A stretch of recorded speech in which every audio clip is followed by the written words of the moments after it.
Chills. Number 8. The Ant Gloves. The Sitire-Moawe Indians live deep in the Amazon jungles of Brazil, where they still practice brutal ancient customs to this day. Several times a year, boys as young as 12 have to go through an extremely painful initiation if they ever want to become respected as adults. These village kids have to wear painful gloves on both of their hands that have been filled with bullet ants.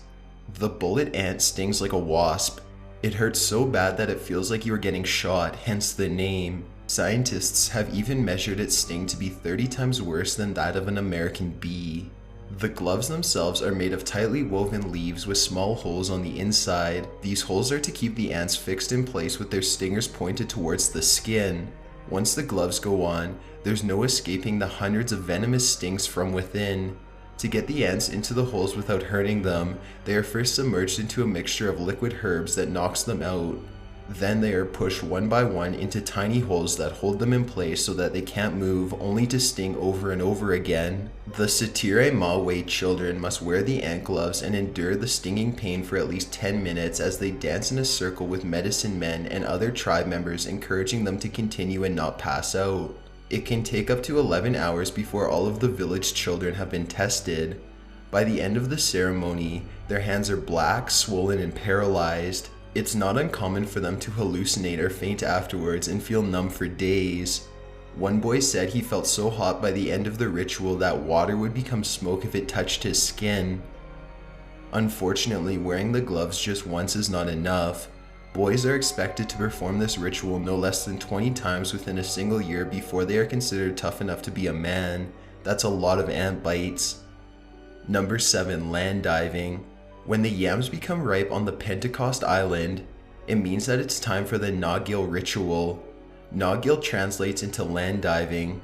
It is the Ngos tribe's way of becoming a man, and it is about as dangerous as it sounds, way more dangerous than the ant gloves of the Sitire-Moawe. For this ritual, boys as young as 8 years old must jump off a gigantic tower. The only thing keeping them from splattering below are 2 jungle vines wrapped around their ankles. The object of this ritual is to demonstrate their courage to the tribe. When a child's turn to jump comes, they are supposed to perform a speech that summarizes who they are and how they view the world, basically their last words. This is a very dramatic moment and all of their family is watching. When the time comes to jump, they must pray that the jungle vines they picked out with their family are moist enough to support their body weight without snapping. If they succeed, they dance with the rest of their tribe in the winner's circle as the ceremony continues. If the vine is too dry, it snaps, along with their neck. Like the ant gloves, jumping from the tower just one time is simply not enough to prove you are a man. You have to repeat the ritual every year. On top of that, it gets more dangerous every year. The tower has a series of platforms that go up to 70 feet. You start at 20 feet with your first jump and jump from 5 feet higher each year. Deaths and severe injuries are quite common.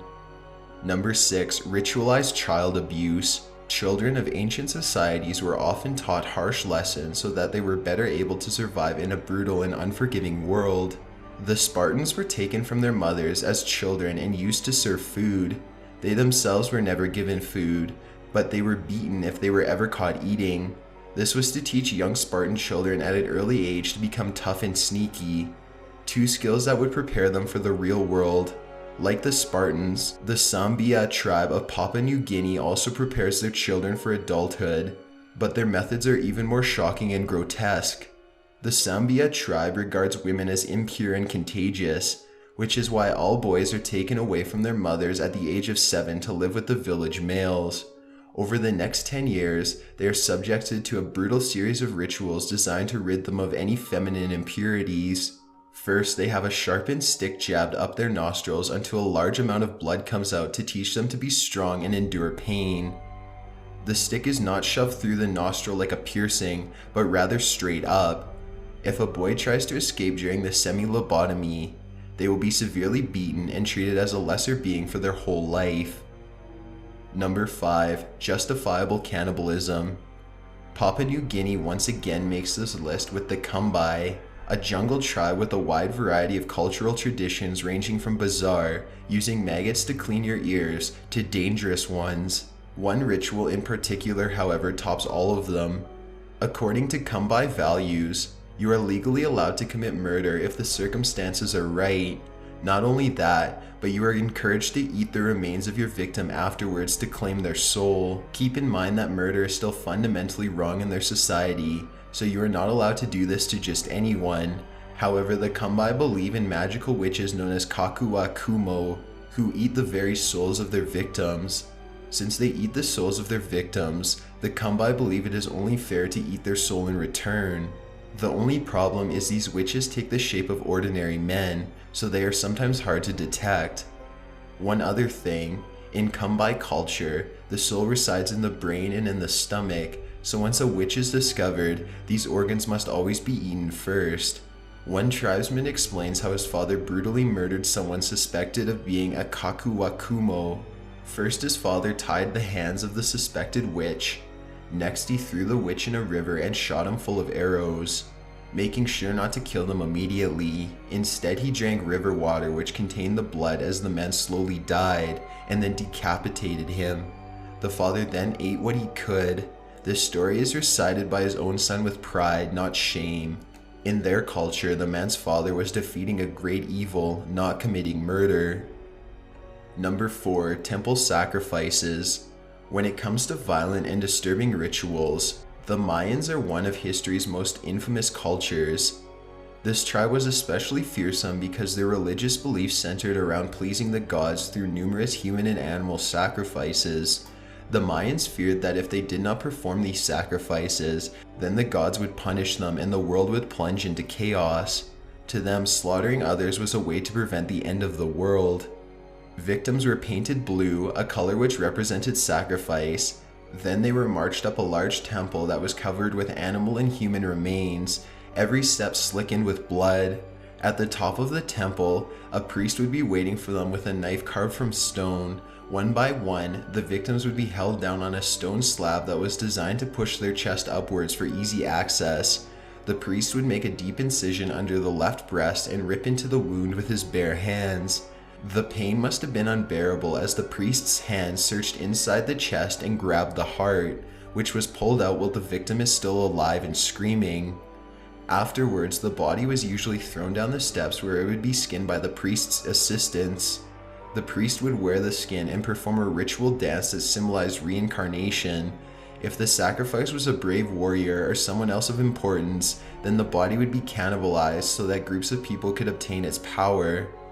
The hands and feet were worn by the priest as a trophy. Other variations included shooting the sacrificial victims with arrows, throwing them down bottomless pits, and burying them alive. Number 3. The Flaming Amazon. The Aztecs were another tribe heavily into gory sacrifices.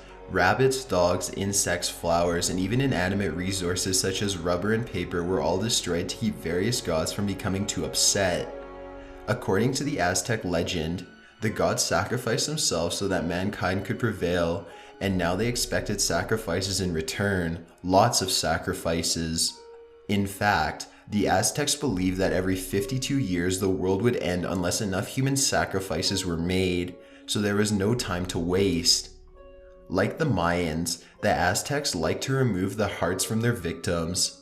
Priests used a knife to cut out the heart instead of using their bare hands, which made it slightly less barbaric but still incredibly painful. One god in particular, however, demanded extra suffering from his victims. In order to appease their god of fire, the Aztecs would set a group of victims ablaze and wait patiently as they slowly screamed and cooked. Before they died, the victims were removed from the fire at the last second and carried up to the temple. At the top of the temple, their hearts were cut out. It was important for the victims to be alive the entire time, or else the sacrifice would not work. If the Aztecs did not do this, they were certain that their civilization would be burned down by the vengeful fire god. Number 2. Mayan ball games.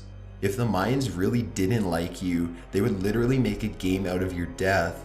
The Mayans played a brutal recreation sport to pass the time that was like a mix between basketball and soccer. You were allowed to use your feet, hips, elbows, and any other part of your body besides your hands to knock the ball around a field. Points were scored by knocking the ball through a stone hoop that resembled a basketball net turned sideways. If you figured that the victims were forced to play against the Mayans to the death, that's a good guess, but you're absolutely wrong. The Mayans would never share their sport with a team of lowly sacrifice victims. That would be a disgrace to their culture and a giant waste of time. They would, however, use them as sports equipment to kick to death on the field. Like all sacrifices, the victims were first painted blue, then their arms, legs, and neck were very tightly tied together. They were now a living, breathing human ball. Number 1. Child sacrifices. The Aztecs take number 1 for their grisly child murder rituals. The Aztec god of water and rain was a very temperamental deity who constantly threatened to dry up crops and spread disease.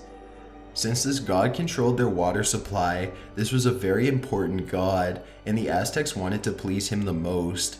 They reasoned the easiest way to do this would be to offer high-value sacrifices, in this case children, more specifically their tears.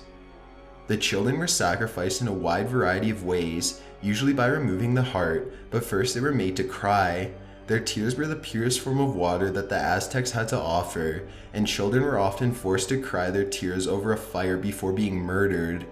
These events were so popular that the Aztecs split them into 2 morbid festivals. From February 12th to March 3rd, countless children were marched to sacred mountaintops to have their hearts pulled out. If any of them cried on the way, their tears were seen as a good omen for strong rains. From March 24th to April 12th, hordes of children were marched into dark caves to be sacrificed. Priests would wear the skin of their sacrificed victims for 20 days leading up to the holiday. After the children were sacrificed, the priests would shed their skin wardrobes and leave them to rot in the caves.